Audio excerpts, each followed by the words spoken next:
Nā kōna I horei Māori, korokoro tūwi, kai whakangahau, kai mātauranga, rātau kōna rakahinonga I whakanuia mō ngā rātau paetai I te pōtohu taonga o ngā mata o te ariki tāwhiri mātea I tēnei tau.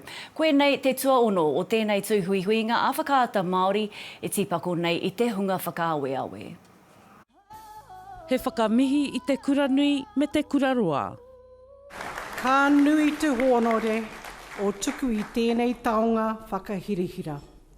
Please welcome to the stage Emeritus Professor Dr. Whatarangi Winiata.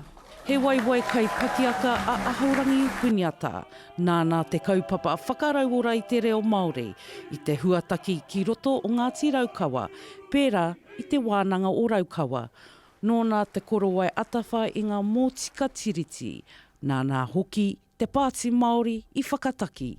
I koa ia, I runga tonu I te mōhio, ko whakaingoa te era atu o te hunga I kaha āwhina, I aia, kia kaua era moe moe a, e noho ki te pai o moe moe a, engari kua whai tinana.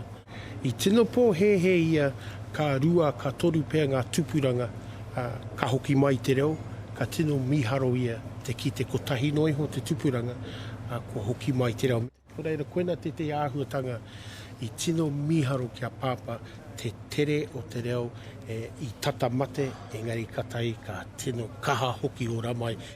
Kei te tā, kei te tākuta, kei te ahorangi, kei te horei o te Ao Māori, kei taku rangatira, Hirene moko meid, tēnā koe haramaira.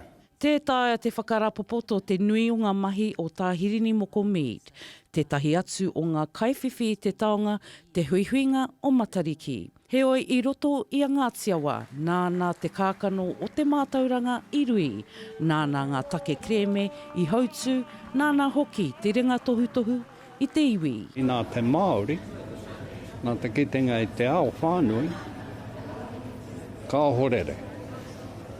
Ka ohorere te ao, ka ohorere te Māori, ka ohorere te Pākehā. Hei tāna he ao taurikura kai mua I te aroaro. Kai te kite ake au, kai te haere whakamua, kai te makere mai o tātou tuarā, ngā whakaaro kino, ngā mahi kino o mua. Kai te makere mai. Ko wātea tātou te iwi Māori, I te noho Māori mai.